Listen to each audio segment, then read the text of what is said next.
Hey, thanks for stopping by. This is Agri Now, a podcast by Tridge.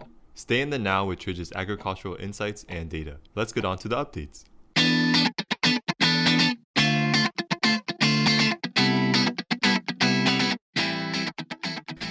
Corn plays a very fundamental role in our food and agricultural ecosystem because it is so versatile. It is used as animal feed, as most of the crop is utilized as the main energy ingredient in livestock feed. It is also used to produce ethanol. Ethanol production increases the price of corn by increasing demand. In the United States, for example, 33.69% of the total production of corn was used for ethanol production in 2020, according to the USDA. Strong demand for ethanol production has resulted in higher corn prices and has provided incentives for farmers to increase corn acreage. Despite stronger intentions to cultivate corn, a major hindrance lies in the fact that corn is a lot more fertilizer intensive than other crops. Other rising costs, such as seeds and farming equipment, are further squeezing profit margins for farmers who would otherwise enjoy nearly record high prices for grains. With this, today we're speaking to our very own global market analyst, Gabriela Cabezas, who is currently located in Quito, Ecuador. She wrote two analyses, one on Argentine corn and another on Brazilian corn. So if you're interested, please check them out on trish.com/intelligence-data. Hi, Gabriela. How are you doing? Hi, Bea. I'm doing great. How are you? Good, thank you. So let's look at the corn market currently. From what I can see, Gabriela, the situation isn't at its best. For example, the U.S. is reducing its corn production area, and getting corn from Ukraine has become harder than ever.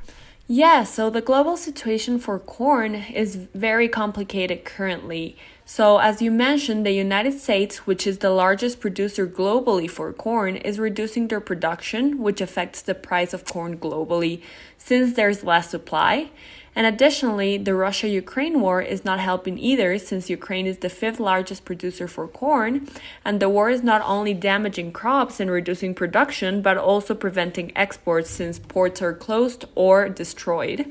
So, Ukraine's agricultural minister suggested recently that 15 million metric tons of grain storage capacity is lost, destroyed, or inaccessible for next season, the 2022-2023 harvest.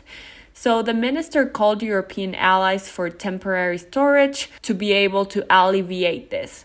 In addition, the government officials in Ukraine estimate that the total grain area for the 2022-2023 season will be down by 25% from this season. So this indicates that the war will continue to affect the corn industry next season, as well as decreased production. So the International Grain Council just released a new forecast for next season that states that production will just reach 1.18 billion tons, that it's 13 million tons less than the initial forecast.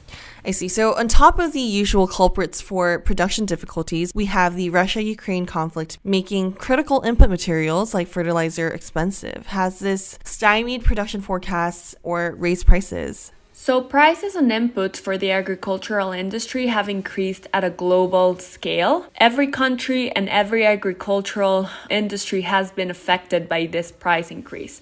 So the price of petroleum and gasoline have increased globally and are affecting not only the production cost, but also the freight costs and shipping costs for each agricultural product, not only corn. So the cost for fertilizer and pesticides has also increased tremendously since the Russia-Ukraine war started, since Russia is a major producer of both products. So this increased the production costs of corn and many other products as well globally. In addition, many corn-producing countries are facing cost increases in electricity and water. So that has also been a price trend that is happening and affecting the wholesale price of fruits and vegetables and any other agricultural product. So this increased costs has decreased production since many producers are utilizing less fertilizer, pesticides, water, or other resources, and many others have decided just not to harvest or drop production since it's not profitable anymore. I see. So fertilizers and pesticides have affected farmers' decisions to harvest or not harvest corn. So I think it is a good time to move on to the analyses you wrote on Argentina and Brazil. So let's start with Argentina. It looks like they're headed into one of their 2 harvesting seasons for corn that has struggled with the supply of both seeds and fertilizers. Yeah, so this season producers have struggled with the supply of both seeds and fertilizers. As I mentioned, fertilizer supply is tight globally, and in Argentina it has been tight as well. Nevertheless, the current forecast for the 2021-2022 corn season production starts at 57 million tons, which approximately means an 8.6% year-on-year increase compared to last year's production. I see. So an increase. I'm quite surprised by that. Did Argentina do anything differently this year that caused that increase? Yeah, so actually the harvest area of corn in Argentina has grown by 5.7% in 2 seasons, going from 9.5 million hectares in the 2019-2020 season to 10.3 million hectares in the 2021-2022 season. So actually this increase has been pushed by the government and also by the growers. So technology investments and government interventions have really helped with this growth in the production in Argentina and the harvest area as well. So since 2016, the Argentinian government has established incentives for more efficient practices to control weeds, pests, and soil care, all of this helping increase the production of corn. So private companies have also invested in technology and evolution practices to increase their corn supply so they can provide more Argentinian corn to the world. So it sounds like Argentina, both on the governmental level and private companies, have been very keen on increasing its quantity far before there was an indication of a shortage. What are forecasts like for the 2022 season? So forecasts are good. For next season, let's start with the fact that fertilizer costs are already dropping in Argentina, and over the past months, fertilizers have gone from $1,442 to $1,060 just in 1 month. So it's expected that these costs will continue to decrease. So taking the fact that Argentina producers can return to the normal fertilizer use and other factors into consideration, next season forecast is really good, and it's set that Argentina will export 43.1% more corn than on the average of the 5 previous seasons. Is this increase in Argentina also the case in Brazil? So Argentina and Brazil are following a similar narrative. Despite record high fertilizer costs and increase in the harvest area for both countries, is forecasted to help improve the production volume by 33.3% in Brazil compared to last year, reaching 116 million tons this season. I see, that's amazing. Is this increase in Argentina also the case in Brazil?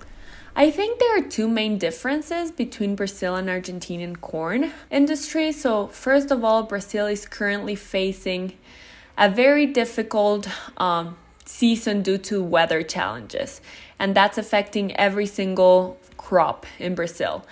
But also the fertilizer shortage is still affecting Brazil, and prices do not seem to drop yet.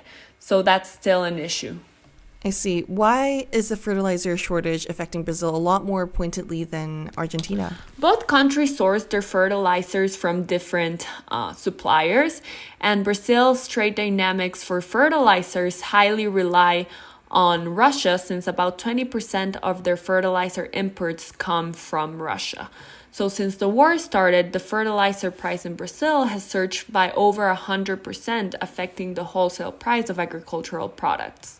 I see. So those trade dynamics and those prices must have played a very large part on how much fertilizers Brazilian farmers were able to use, and thus affect how much corn farmers decide to sow. Yes, not only in Brazil, but producers all around the world have been using less fertilizers in order to reduce the production costs. So for your first point then, what about weather challenges? What's really afflicting Brazil?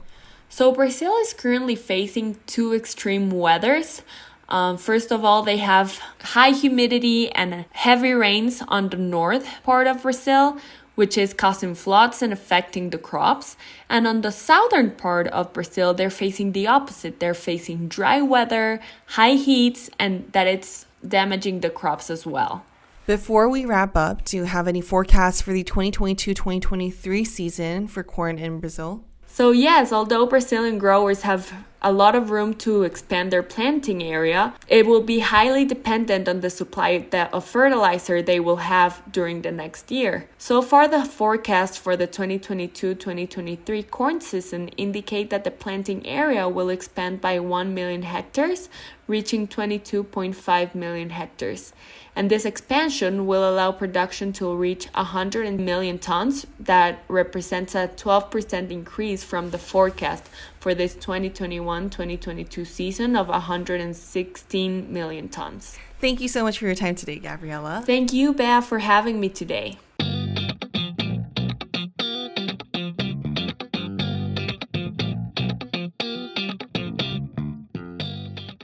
If you enjoyed this episode, please leave a review, subscribe, and share Agri Now.